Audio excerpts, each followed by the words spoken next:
adapting the 46 to college football because I'm going to try and give you some background into the defense, and then what we do is that, because our unique problems in college, obviously, that the pros don't have is the option. And this defense was not made for the option. But I'll try and give you some background on how it was developed. Really, you know that Buddy Ryan was the guy that put this thing together. And then it's gone through a whole lot of people since then. And in 80, I think it was 85 or 6 when the Bears won the Super Bowl. This was their, not their base defense, but was a defense that they used quite a bit and was a great deal for them. But before I get started, I'd like to say I'm really happy to be here. I haven't been in this part of Jersey in a long, long time. I came here and recruited one time back in the mid-70s when I was at Syracuse, and I was here just one recruiting season, and then I moved on to another area after that. I know that at Boston College we try to recruit here very hard. We have some players from South Jersey. Our quarterback, Glenn Foley, is from down here. Matter of fact, he's from Cherry Hill. His younger brother chose to go somewhere else, and that was a difficult situation, but we're really happy to have Glenn. He's a 2-year starter for us as a guy that played as a freshman. But what I'm about to share with you this morning, I want you to understand one thing. Hey, this isn't unique. Everything I'm telling you, I learned from somebody else. I did the same thing you're doing. I was sitting there listening to somebody, and I really felt that this particular thing I'm going to talk to you about this morning is very, very good, the 46 defense. It's an 8-man front, and I was visiting with one of the NFL teams in the middle of last week, talking to a guy who made a great, great point. I don't know if they gave me any markers here, but you talk about defense. We think that first down is really important, you know, for reasons of if you can be good on first down, you get them in the second and long, then you got more selections with your defense and you're ahead of the ball game. You play defense by down and distance, by situation. But he gave me these statistics, and I would share them with you because I really thought they were good. Somebody out there, what do you think is a pretty good ratio of run pass on first down? 70-30? 70 run, 30 pass. Now, the worse a team gets, it'll get closer to 50-50. You know, if a football team's not a real good football team, can't run the ball and whatnot, then it's going to get closer to 50-50. And it might get even worse than it went to 40-60. I mean, now you're playing a football team that probably isn't in great control of the game. But let's say, if you say it's 70-30, 70% run, 30% pass, we all get concerned about defending the pass on first down. And if you were to say, if you did a lousy job of defending the pass, and they completed 60% of them, would that be fair? That's not doing a great job of pass defense. They complete 60%. So you're only 40% efficient on 30% of the plays. So that's 12% that you would be efficient. Of the 70 running plays, or 70% running plays, what we like to think is if you could be 75% efficient, hold them to less than 4 yards 75% of the time. That's 57.5%. So you're looking at a combined efficiency of 69.5%. And I want you to know something on statistics, just statistics. On first down, if you're 60% efficient, you're going to win the football. On defense, 60% of the time, you hold them to less than 4 yards, you have done a super job and you're going to win the game. So all I want to do is let you know that one of the things about this defense that's good, and we have changed in this past year at Boston College in using the defense, because now we're using it as a rundown defense on first down. It's not just a deal to put pressure on the passer. And the 8-man front football, believe me, for us, for our level, and I would say for your level, is something you definitely ought to be in the rundown situations. Make them throw the football. Make them throw the ball. Get 8 guys up there. And if they want to get 2 tight ends with 2 backs, then put 9 guys up there. But we feel like what we always have to do is you have these ratios. If they have a 2-back set with 1 tight end, we're going to play them with 8 guys. If they have a 1-back set with 2 tight ends, we're still going to play them with 8 guys. They have a 2-back set with 2 tight ends, now we're going to have 9 guys up there in a rundown situation. So that, I want to share with you a little bit about that because I think it gives you some idea of the background of the defense. I want to say one other thing, and it'll be involved in here as I talk. Any defense has a strength and a weakness. What I'm going to give to you isn't good against everything. And I'm going to point that out to you. I even have an overlay on here that tells you the strengths and weaknesses of the defense. And I think one of the crucial things in defensive football, you know what you got. You know what they got. The idea is to put your best against their worst and to put your worst against their worst. I mean, don't put yourself in a bad situation. Just don't do that. Understand the defense and don't put the kids in a bad situation. Defend what your opponent does. In other words, if they're a passing team, will then defend the pass. Don't defend rainbows. I can remember with Coach Bruce, he used to get after me because we would try in a defense to be so sound that we would be defending everything. But there was no sense to do that because they didn't, like say for instance, don't run the option. Why are you going to do this, this, and this with the defense in order to defend the option? And they're not an option football team. So defend what your opponent does well. Like you feel like you take away their 5 best runs, their 6 or 7 best passes. If you can do that and then make them play some other part of their game plan, you're going to have a good chance to win. Now, Coach Bruce used to refer to it all the time as make your opponent play left-handed. Do not allow him to run what he runs well. That's what you defend. You take away his bread and butter. And if you can do that and make him play left-handed, again, I think you have a good chance to win the football game, at least do a great job on defense. And the last point I'd make is, this defense here, and I'll say some things and it'll constantly come through. Never ask a player to do something he can't do. We don't have great corners right now at Boston College. I think our kids might run 4.6 at best. And we played in the fall, one guy runs 4.65. Now for us to get into a situation in coverage, for instance, and tell those guys they have to play man-to-man with no help, that's unrealistic. It's great here on a chalkboard. You can say when you put the coverage up or whatever you want to do, well, this guy's got that guy, that's fine. But I may not be asking the guy to do something he can't do. So I think in the construction of the defense, again, be aware of your players. I think the crucial thing is, hey, getting your guys in the best alignment, let them do what they can do best. That's going to be the best defense you can be in. Okay, let me get on with it here, and I'll start giving you some background after that. We call it the 46. Some people call it the bear. All right, and I'm just going to go through some of these things because it gives you some idea of how we arrived at this particular defense and being a critical part of our package. My background has been in the Big Ten and the Big 8, really. And in those two conferences, most of the teams, the basic defense is the formation-oriented defense. The 34 personnel overshifted to the tight end. I was in there yesterday and caught part of Lloyd Carr's presentation. And they angle to the tight end and they achieve basically the same thing. You're defending the tight end running plays, make them run the ball to the split inside where you have less runs.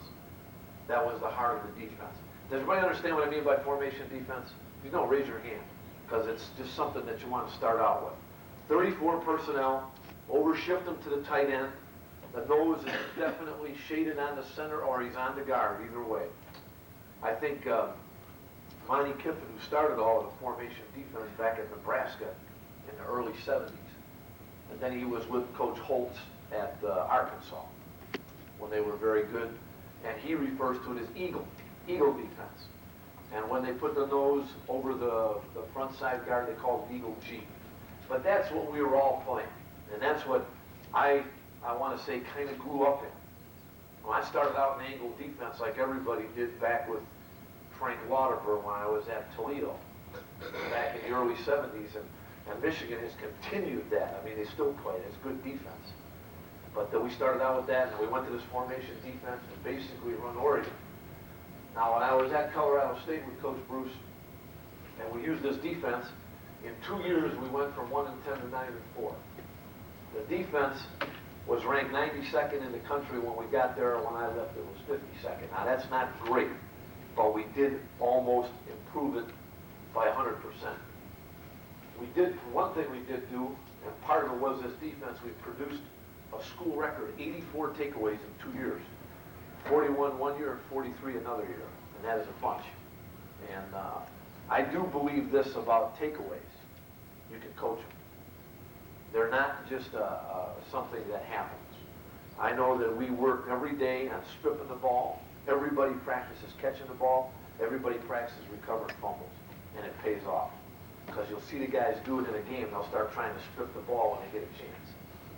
Now, in the Big East and in the national schedule that we play, there's a very strong run and pass teams with very little option. I might cite Penn State, has run the option, a little bit in their past, but basically you got a two-back, run the football. When they have to throw the ball, sometimes they get into one back, but they're a strong running team that can throw the football. Michigan's the same way. Michigan threw the ball a little bit more this year. Pitt is a football team that has good running game, sound passing game, not a lot of option. Now, contrary to this here in the East is Syracuse, who runs a great deal of option football. West Virginia, with the quarterback they have, runs some option football. Georgia Tech, who we played, ran some option football. But for the most part, we're looking at two-back running teams that have a sound passing game behind that. Now, we needed a defense that was good versus both the pass and the run, and would easily adjust to all the different formations you see. Like Pittsburgh used a lot of formations, and that's good football, really good football. I know you're all NFL fans. You watch the Washington Redskins. They got 9 million formations. They invent some every week. And it really drives the defensive coaches crazy. How can we adjust our defenses so quickly to all these formations? Well, this defense that I'm going to talk about is very easy to adjust because it's a basic matchup defense. You're matching up personnel against personnel.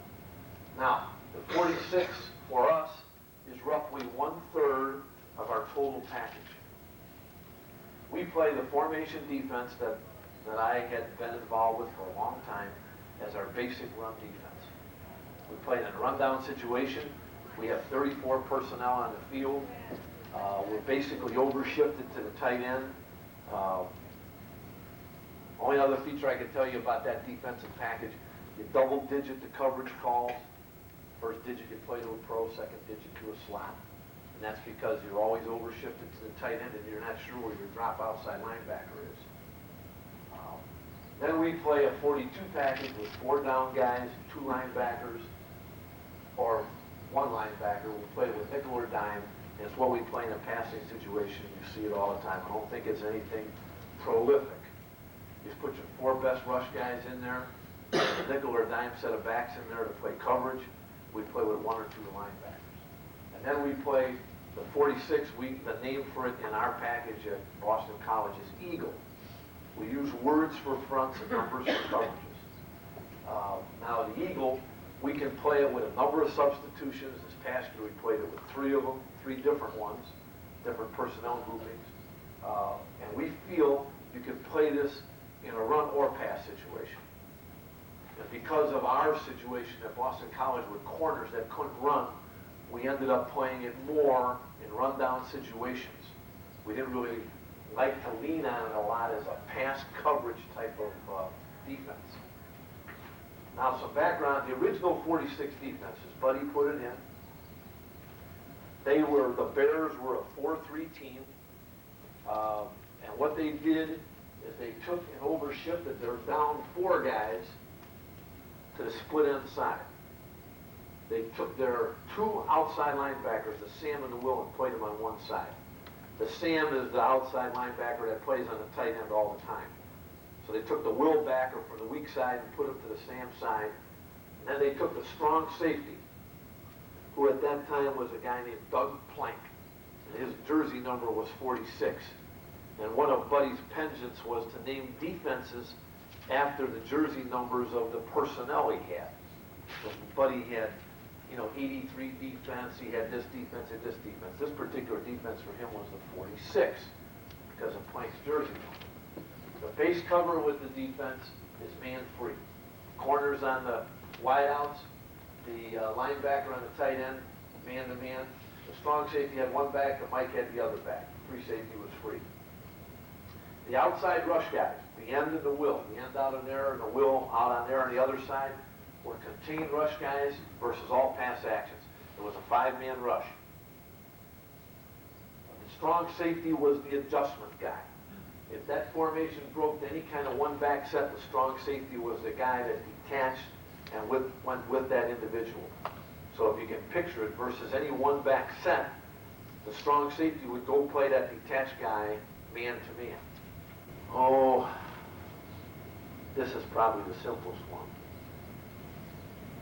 Is that all showing up there? Okay. How they would be, I'm not going to put the guts of the defense in there. The Mike would play here, strong safety would come out on him. And that's the way it'd be.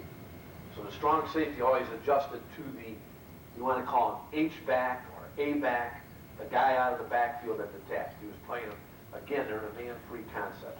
But the strong safety was the adjuster. All right, now, because it was conceived in the NFL, it was not designed to stop the option or perimeter pass. Because in that league, they don't have any go to the perimeter with the ball. They're starting to now. One of the Redskins' packages last year was the sprint out pass. They did it out of a one-back set to trips. And we see it in college football, where they go to the corner with the ball, the sprint out. I think it's good passing. It's cheap, and it doesn't take a lot. The protection is secure, and the quarterback is getting out. But they didn't see that. So this defense is not a great contained defense if you had perimeter passing where the ball goes to the perimeter with some blockers. What it was used for is the two-back power run or the one-back run and drop-back passing. This thing is very effective against that. Now, the run support to the strong side of the formation. By that I mean if a run would show to the strong side of the formation, and by strong, when I use that term, I'm speaking about the tight end side. Let's just say it's an I. And I'm using the wrong terminology here. N, all right, this was the Sam and the Will, and then the linebacker here was the Mike. Now, how they defended the run, this guy was forced. He was contained. He played inside arm free. He played outside arm free. He was in the B gap, and the tackle played to the play side A gap. So they had a player in the A, a player in the B, a player in the C, and this guy was outside, and that linebacker was on a free read. He was an extra player. He really didn't have a gap assignment. So he could just play to the ball, and that was Singletary. Now, on the weak side, without a person on the tight end, I think you could probably, he was forced. He played the B gap, play side A gap, and now the Will backer, or I'm sorry, the strong safety was a C gap player. He played outside. But again, your running plays to the split end side, there aren't as many. You're not asking a guy to do something, so he has a defensive back with a C gap responsibility, and it was not that hard for him to accomplish that. But that was how they played the run, strong and weak in it. It was an 8-man front. Obviously, the strengths of an 8-man front, it caused tremendous problems in the NFL on protections. Now all of a sudden they couldn't free release guys because they had to account for all 8 of these guys in their protection because they were all in a very close proximity to the line of scrimmage and they could get to the quarterback.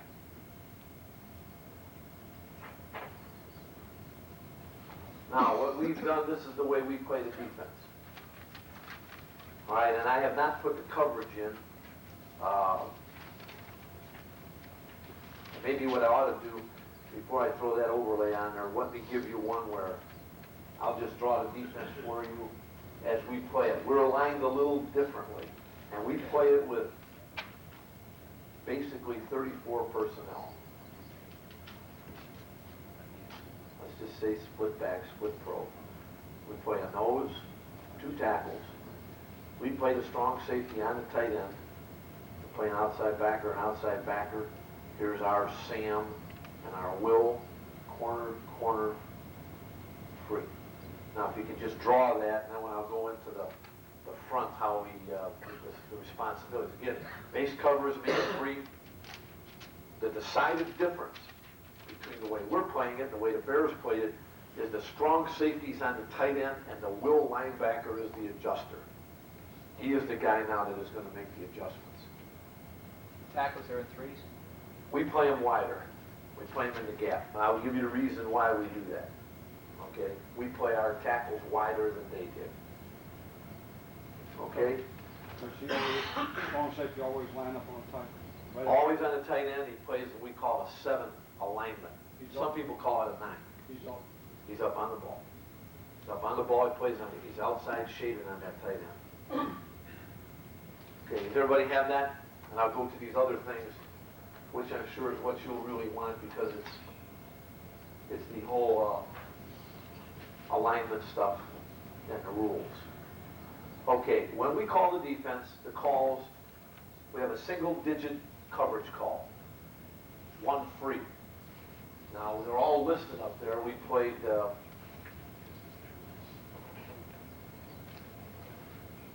you can see that. It's not focused.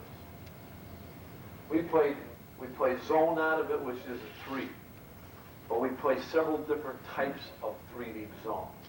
And I'll draw those for you later if you understand what I mean. And we play man free.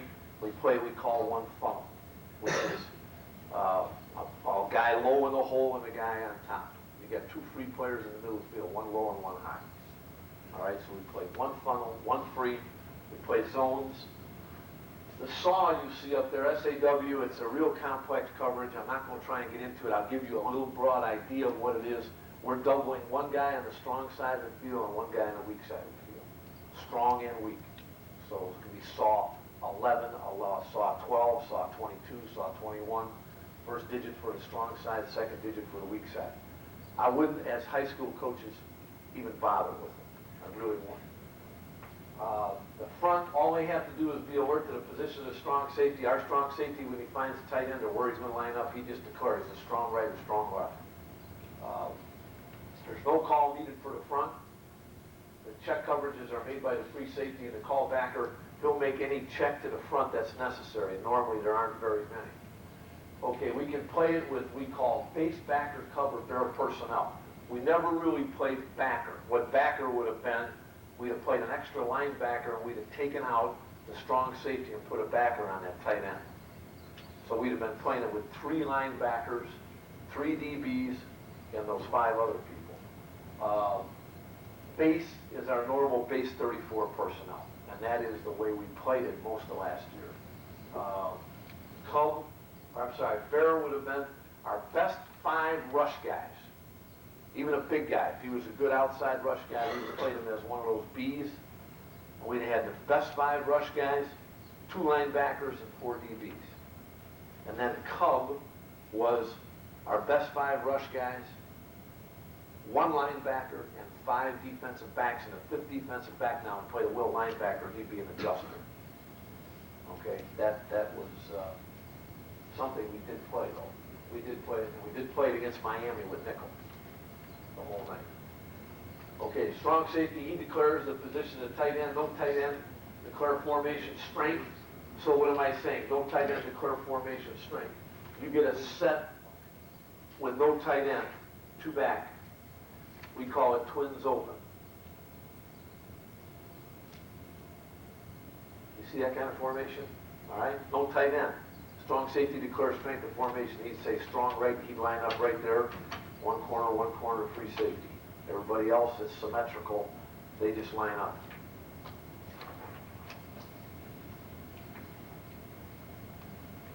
All right, the front aligns right and left. The Sam and Will line up according to the coverage responsibilities. They match up on the backs. So if you gave a set where the halfback, we call him the A-back, was lined up to the strong side, the Will linebacker would line up on the strong side, and the Sam would line up on the back side. You get, I won't draw the outside, okay? They come up and they're in a set like this. That's the fullback, we call him a B-back, and that's the halfback, the A-back. Now the Will backer would line up here and the Sam here.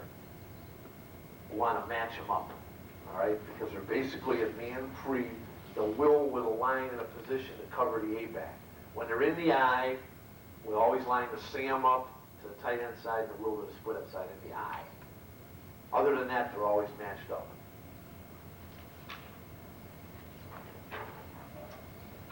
Okay, and the will makes all adjustments to one back sets, as I showed you what the strong safety did for the Bears. Our nose, he lines in a zero alignment. That's head up, nose on the center. All right, he has a gap to flow, but he's playing it through the back door. All right, he's not going to play across the face of the center on a lead block. He'll be playing through the back door. We play, he's key in the center to the ball. We play what we call a jet technique.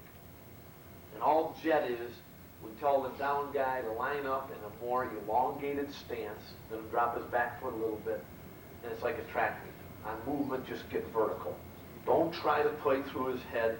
He leads you, just close behind him. But what we want is great penetration by the down guy. We don't want him reading. We don't want him looking at a lot of stuff. We want him to move on movement and really get vertical as fast and as hard as he can. So what we are honestly doing, we're playing through the back door on a center lead, but we do feel that we can still play the play side A gap that way. Because the distance between him and the three technique that's wide the gap, we can close that playing the back door on a scoop block. And we've made plays from the back side of that. All right, he's an inside rush guy. He is A-gap responsible. Our inside rush people check draws, they rush. We like to power rush more with our inside people, speed rush with our outside people. Thinking collapse the pocket inside. As you collapse the pocket, check the draw. Yes, Coach? Can he split kick scoop? Yes, he's going right through the back door on it. I mean, if you can picture it, getting a more elongated stance. We use three-point stances. And as a matter of fact, if a kid wanted to use a 4, I wouldn't care if he did. I think stances are overrated for defensive linemen, except in goal line and short yardage. In goal line and short yardage, we play in a 4-point. Other than that, hey, if they want to play in a right-handed, left-handed, 3-point, it doesn't make a difference. Just get lined up, and we want to see you get off the ball. That's important. Okay, the tackles. If I talk about one, I'm talking about both. They line up, and we call it a loose 3, and to be honest with you, men, it's right smack in the gap. Right in between them. Hey, if you got a big split, they're on air. They're not shading anybody. They're not reading anything. They're playing the same technique as the nose. A loose 3 jet. On movement, they're getting vertical as hard and as fast as they can. Now, we only ask them to do one thing. If they feel the guard close inside, they close. And that's a feel. They don't look at them. Because if you look at them, it's going to slow you down. So you get in that elongated 3-point stance, move on movement, get vertical. If you feel the center, if you feel the guard go to the inside, then you close with that. What it'll help you do, it'll help you play a trap if they decide to trap. It'll help you play the zone scoop with ball away. So we do just ask them to do that one thing. They're inside rush guys, they check the draw. All 3 of those players, the nose and the tackles, would basically be responsible for the dive versus an option. And we can go through that. I'll draw a little diagram of an option against this defense. All right, the outside linebackers. Again, both of them are the same. Something we do differently than the Bears did. They played the outside 2 guys up in a 2-point. We play them down in a 3-point. They're down in a 3-point stance, cocked in. All right? What are they cocked in at? Their aiming point is a point 1 yard in front of the imaginary position of the fullback. So it's a pretty hard angle that they're coming down at. Now we want them to adjust their alignment 1 yard in front of the position of the fullback or imaginary fullback if there isn't one. In a fullback in a home position, that's the guy I'm talking about. 1 yard in front of him. That's the point that they're aiming at. Now they'll have to widen their alignment sometimes a little bit so that they can have that kind of track. All right? And we want to make sure that they can get a clear shot at that aiming point. All right, now they key the ball to the end man on the line of scrimmage. And they're just coming hard. All right, the tackles are B-gap players. The outside linebackers, the way they're coming, they're C-gap players. Any kind of inside-out block, they bounce the ball, they wrong arm. They're C-gap players. They will not get kicked out. Now, if the person on the tight end side outside linebacker on the tight end side. Got the tight end turned out on him, we would exchange responsibilities.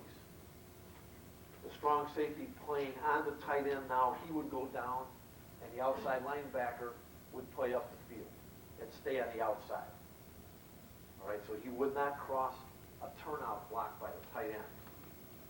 I can go through some of these schemes if you want to see them play. Just picture the outside linebackers this way. It's an outside guy coming off the corner with very little responsibility except make something happen. We don't try to overcoach these guys because they won't do anything. It's just like when you run the corner stunt with a defensive back on your football team and you tell him when he comes, make sure you contain, make sure you do this, make sure you do that, and what do you get? Nothing. The guy comes and he's like he's walking on eggshells. We don't try and tell these guys a lot of things because they will not make any plays. Anything to you, bounce the ball. You're a C-gap player. If they ran the option, you'd hit the quarterback right in the face. You had a pass, the only thing you have to contain is drop back. If it's any kind of play action, just splatter it. So if you got like the old sprint draw pass, he's just going to hit that thing and just raise hell. Knock the crap out of it. Make the quarterback come out of there naked.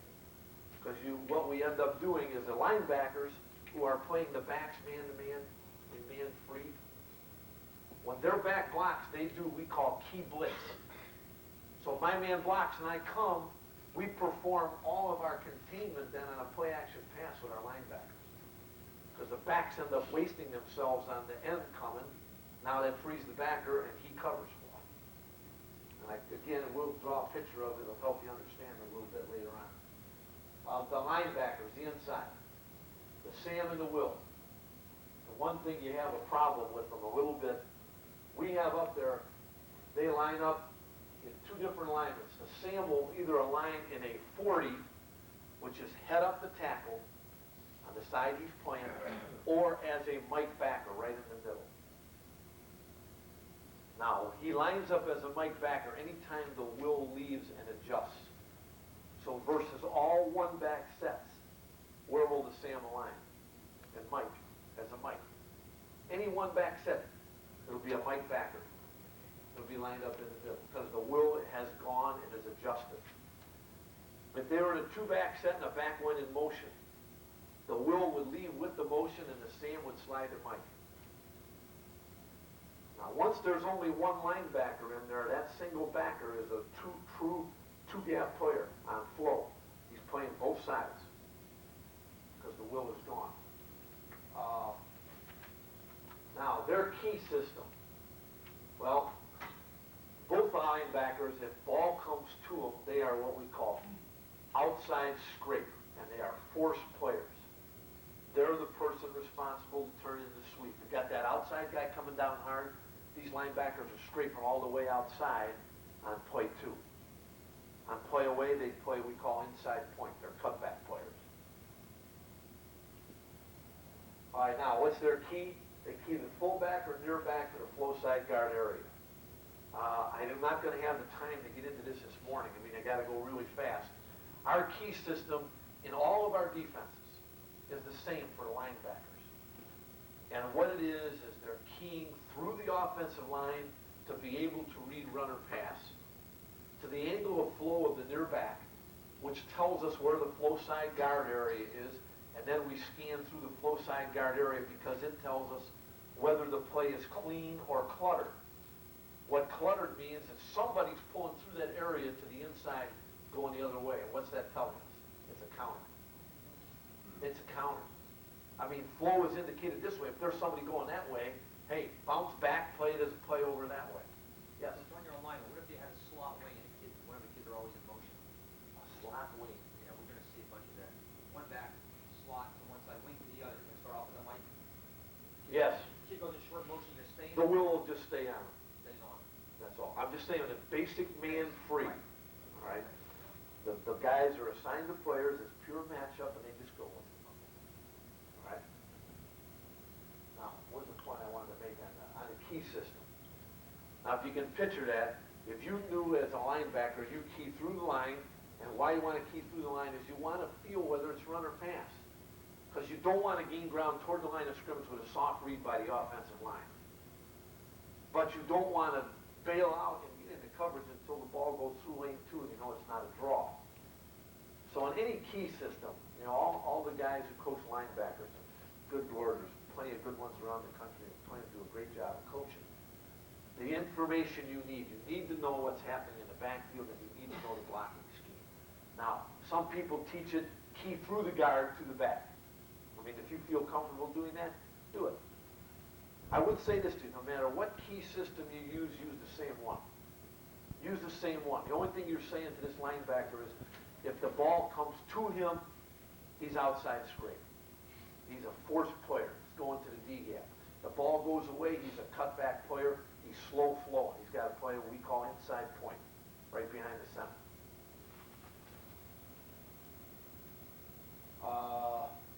Now, the Sam is responsible for the B-back, all right? And man free, or according to the huddle call, because when we play one funnel, he's the whole player, all right? If the option comes, these inside linebackers have the pitch. Remember I told you, if you can picture, the outside guy coming down hard, he hits the quarterback, linebacker's going right now, scraping the force, he's got the pitch. Nobody in the secondary is involved because they're all playing man free as far as option responsibility. Free safety is an alley player. Okay, the strong safety, I told you, he lines up in what we call a 7. Outside shoulder, or you know, a shaded outside lineman on the tight end. His key is the tight end. All right, he is very soft versus the run. He's an extra player. And I'll show you a diagram of that in a Do you second. ever stick them off the tight end? We fool around with his alignment, but to be honest with you, we play him on him. We play him on him. And sometimes it's a mismatch. We had a 180-pound kid last year. He's stepping right into his number. No, but you'll see when I explain to you what his run response is. We don't really expect much out of the guy. We don't ask him to do a lot. All right? Not at all. But those are the responsibilities of the front and the alignments. Okay, let's talk some about this. This is the good stuff to understand. About the defense. Where does it fit in? How can I use it? How can I not use it? All right, it's an excellent pressure defense versus the drop back pass, and it's good versus power run. You can play with base personnel, your regular 34 guys, or you can play it as a substitution defense. I think the important thing to understand is, what are you asking the guys to do, and who do you have on your football team that can do that? If you got a guy that can do that, he's real good. Like, say, these 2 outside positions, you might have a kid on your football team that's a 160-pound kid, but he plays all out. I mean, he'll sell the ranch for you. I mean, he's a wild player that'll make something happen. Maybe this is a spot for him to play, because there's not a lot of responsibilities. You're not going to give him a lot of things to do. You want somebody to make something happen. It's a matchup defense, strong safety on the tight end, corners on the wideouts, linebackers on the backs. You want to keep the free safety in the hole as much as you can. That's important. Learn that one hard. All right, the will linebacker, he handles all motion out of the backfield. Any 2-back set and motion to 1-back, he's got to adjust. If you played a 3-back set, we check out of the defense. We won't play it to us like a bone. We wouldn't play this defense. And if somebody fooled us, we had it called, and they came up in a 3-back set, we would check out of the defense. We wouldn't play it. This defense was not made for 3-back sets. Not made for that kind of stuff. Coach, Yes. if he lines up in a power ball and saying emotions out of it. Same thing. We get out of the defense, and we don't want to check back into things. We got out of it, we get out of it. All right? And I think if you studied an opponent who did that, you'd be looking at a little bit different style offense. Colorado was a big I bone, motion to an I, twins, I pro. We didn't play the defense against them when I was out at Colorado State because of the option. They'll still run the option out of the I with the guy they had, you know, and that was foolish to be in the defense. You want the threat of a blitz by linebackers and a strong safety.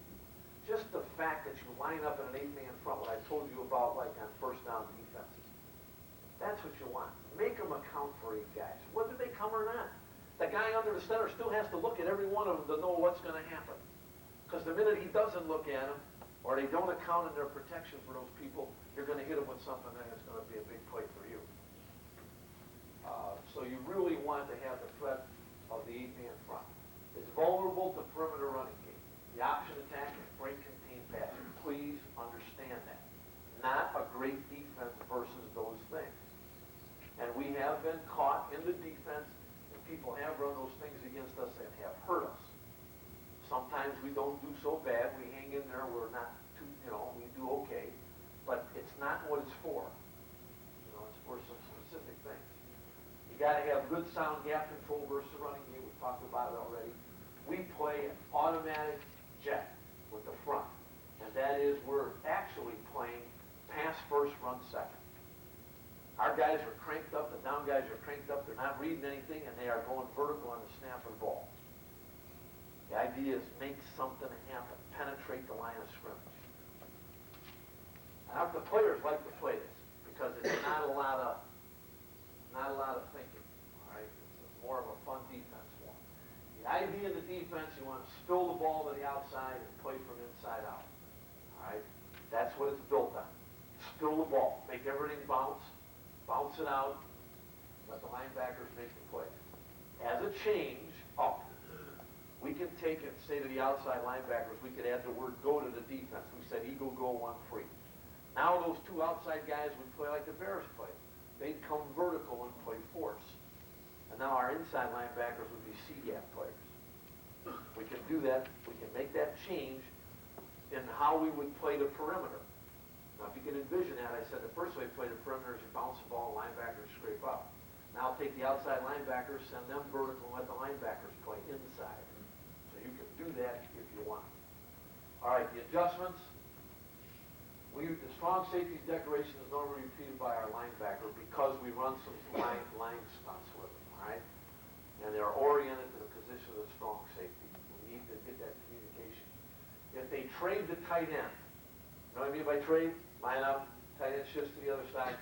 Our strong safety just gets up, runs over there, and nobody else moves. Nobody. The two outside guys might change their alignment a little bit. Because on the tight end side, you got to play a little wider. On the split end side, you move in a little bit more. The Sam and the Will would switch sides as long as it wasn't a matchup. Let's say it's an I formation and they trade the tight end. Sam and Will would flip. If they were split backs and one guy was definitely an A and one guy a B, tight end traded, linebackers don't move. We're matched up. All right? It's a match-up deal.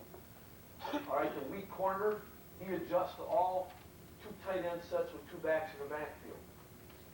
And I got that right here. Two tight ends, two backs in the backfield. All right, there's only one wide out. Our other corner would play on the tight end. All right? Everybody else stays the same. Nobody changed.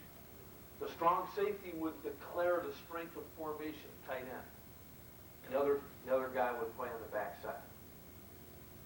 Okay, so the backside corner adjusts to a two tight end set. The will linebacker adjusts to a two tight end set with one back in the backfield. And that's the next picture, right here. Now, who is this second tight end technically? He's the H-back, the A-back, the guy that broke the backfield set that came from a two-back set to make it a one-back set. So the will linebacker just lines up on him. Anytime the will vacates, what does the Sam do? Play Mike. Everybody else stays the same. No change in the line. It's just only guys that are moving around are the people that are matched up. Okay, what's the next one here? The corners run with wide receiver motion. We don't bump. You know what I mean by bump? They don't go to the middle of the formation and pass it off. They take them all the way. It's a straight lock-on deal. I will play, honestly, in some situations, some in and out. Where two guys get real close to one another and they're away from the formation, but not a lot. Basically a lock-on deal. The will linebacker adjusts all backfield motion, two back to one back. Again, we don't bump it. You just take him out. So no matter where the will's lined up, if that back went in motion weak or strong, Will would come out of his alignment and go with the guy, and the Sam would move the mic, and that's it. We use a call when the Y is ineligible. When's the Y ineligible? An end-over formation, which we see in college football. We're going to see it every other game at least. And that, see if I got one here. Well, let me draw a picture of it. What I mean by end-over.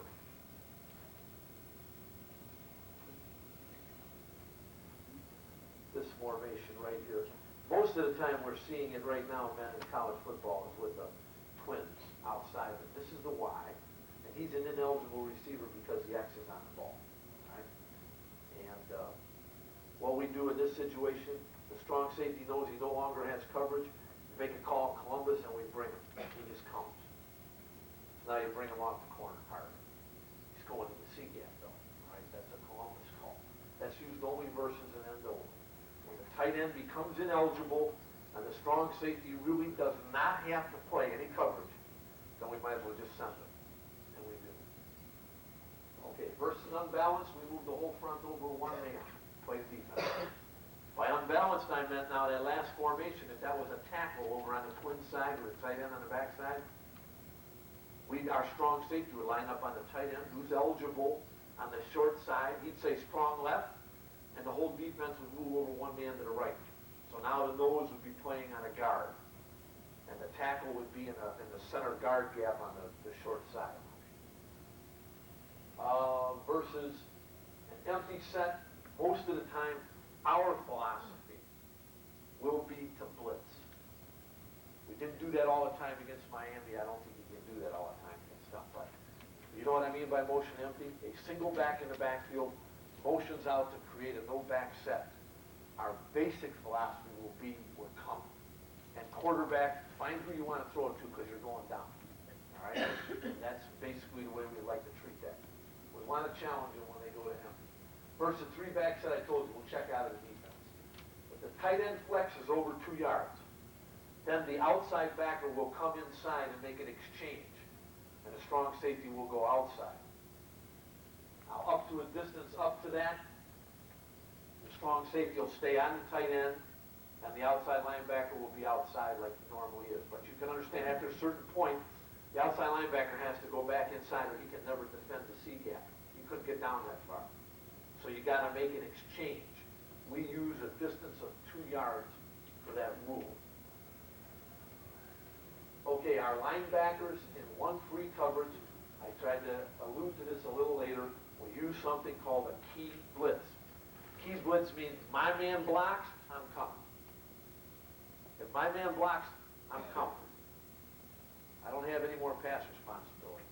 If I'm responsible for a halfback and he blocks one of those outside linebackers coming, he can't go out for a pass, I'm going to now come. But that's only if the guy blocks, so we call it key blitz. Okay, let's talk about that run support. Now you'll see a picture, and I can explain to you a little bit about what we asked the strong safety to do and why he doesn't have to be a real physical guy. All right? When the ball comes strong, now why are those tackles played with great width? Because we're not going to let you scoop them when the ball goes this way. If the ball goes to the tight end side of the defense, we're just saying run support strong, and the guard can't scoop that tackle, how are they going to block that tackle? You got to block down on him. That's the only way you can ensure that you can run the ball there. You've got to block down on him. If you don't block down on him with the tackle, we're going to get through there and make some kind of play on a ball going strong. Can you understand that? And the wider you play the guy, the harder you make it for the guard to reach him. If you played him in a true 3 technique on this guy's shoulder, most chances are this guy's got a chance sometimes to hook him. We're not going to let you do that. We're going to play him wider. We don't need to have physical contact with the guy if he goes down inside. We really don't care. I told you what we do. We feel him. As we come, if he goes down inside, we close. The credit for all this I'd have to give to Paul Wiggin, the guy who coached the defensive line with the Vikings. This is their concept. They play with width and they penetrate. And what they're taking away is the scoop. All right? The Outside linebacker, I told you, is coming down and playing the C gap hard. We're backdooring the nose on the A gap. Now, we tell the strong safety this. If the tight end comes to base block you or hook you, run to the sideline. Just get the hell out of there. Run. Get out of the way. Because what we want to do is have a lane for the linebacker to scrape the force. If he tries to stand in there and go nose to nose with the tight end, and gets his butt kicked out of there, he's going to end up doing what? Back right up into that linebacker, and now we lost our scrape guy. So all we're saying, if you want to block your tight end on the strong safety, all we want to do is say, okay, tip for tat, we'll go for a walk. The two guys go over there and let the rest of us play. And then it turns out that way, just that same way on the split end side. Now it's not hard to do. And it's not, you're not asking a guy to be real physical. We line up on the tight end, he comes off the ball and starts to block us, we're escaping to the outside. We just become an extra player outside. Right? We're not, and what if the guy goes down inside? We step down with him because it starts out like a pass release, and if he blocks on anybody, we just play the first threat that comes to us. He has no gap responsibility. Can you understand that? He is an extra player. Now, you can play it, you know, the Bears played it, the guy was a C-gap player. He played on the tight end and kicked the crap out of him, kept his inside arm free. You can do that, but you know what happens? It's hard to play pass defense on that guy man-to-man when you're doing that. We're playing the tight end man-to-man.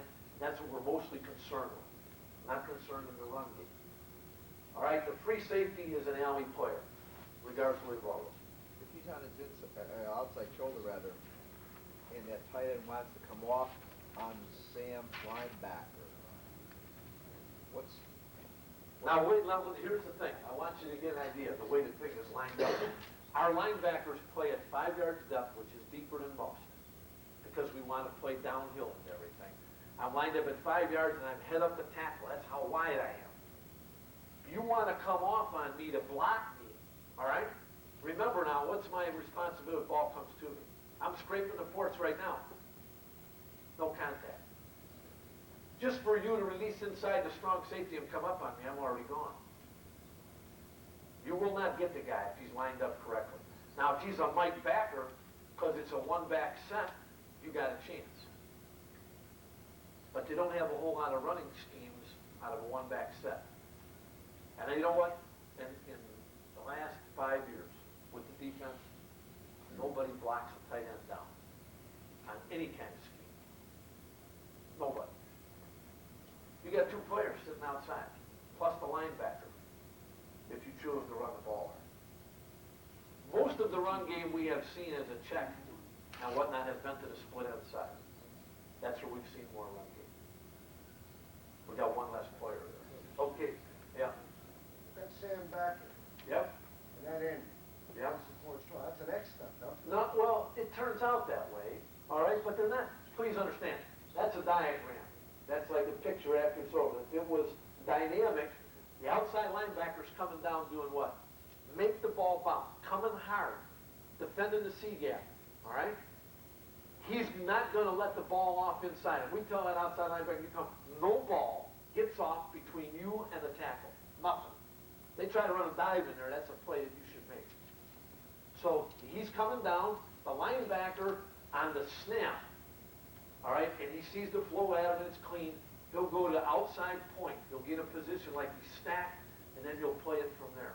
He's got the D gap. He's got the D gap. He's the force player. He's out there. Now, if you want to call it an X stunt. Okay, on the weak side, it's the same thing with no tight end. Just the same situation as when they both went for a walk, all right? So it's the same way. There's nothing special, nothing different. Okay, he's giving me the high sign here. I'm going to go real fast on just a couple of things. But then we'll have to pick up on this when I talk to you again the next hour. Or there's a break in here. Coach Shaw talks. All right, the other adjustments, if they went to a one-back double strength, all right, the Will Backer comes out. I drew this one with the way the Bears align, all right? And the Sam goes to Mike, right? Everybody else stays the same. A one-back trips, we're playing what with the corners? Matchup. So they go with the wide receivers. So both of them are over on one side. The back out of the backfield's number 3. The will backer plays on him. Sam goes to Mike. Strong safety's on the tight end, free safety free. Everybody's the same. Okay, now here in the bottom. Here's the twins 2-back motion to 1-back. Twins, corners play on the wide out. Any kind of motion, 2-back to 1-back, who takes a motion? Will, the adjuster, right? He runs with him, Sam goes to Mike, play the defense. Empty set, the Sam would come out, all right, and play on the B-back, wherever he would align. The A-back is already out, the Will is adjusted, now the Sam will come out. I told you most of the time on this, our philosophy will be to go get him. I mean, we can play coverage out of it also, but we would rather go get the guy.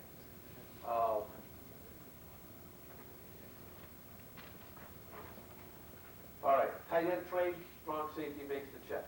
Wide receiver motion, corner runs with him. End over, Columbus call. Why? Strong safety has no coverage, does he? Why should he stand there? Christ, just come. You got nothing to do. Just go ahead and go hard through the C gap. If they're unbalanced, there, strong safety set. Strong left, tight end's on the left, but it's unbalanced right. Say unbalanced right, the defense moves over one man, we play the defense. Any 3-back set, check out of the front. Okay. He's giving me the high sign already. I'm gonna get him all upset here. I'm gonna save this stuff, the coverages and the stunts when we go again after Coach Shaw visits me. Yes. Coach, do you have dates for camps and clinics? I don't have all that stuff with me. The clinic is at the end of our spring practice, which is like in April 18th. And in the summer, we have a camp, and all those camps are in the last part of June. And I didn't bring any of that stuff with me. I'm sorry, but if you want information on it, hey, by the end of the day, leave me your name and high school, and I'll make sure it's sent to you. Okay? But I tell you about the defense, if you got a little bit of feel for it, hey, it's not, what it's hard on is the personnel, all right? Remember what I said? Okay, people try to attack us in a different way. If we were to play a football team, let's say their big deal about attacking the defense is we want to get a matchup and exploit that. We want to get your will linebacker against a great player out of the backfield. We would then go to cover. We'd play a nickel guy as the will backer, so he's an adjustment guy. All right? Now you play a team that wants to take advantage of the strong safety and tight end, and they're going to kick the crap out of that guy, and they're going to run the ball there, or so they think. Then you play backer. Or we even have a way where we take the outside backer and play him on a tight end and play the strong safety outside. All right? It's a change-up. So there are ways that you can do things with the defense to try to compensate for some of the weaknesses that may arise. And when I get into in the second hour about finishing up on this, I'll show you that, hey, this past year we played 3 deep zone with it most of the time because our corners couldn't run. It was still a great defense against the run. Against the pure run. I'm not talking about options. You want to just run the ball, 2-back, lead play type running and all that. Hey, this stuff is outstanding. Okay, thanks very much. I'm sorry.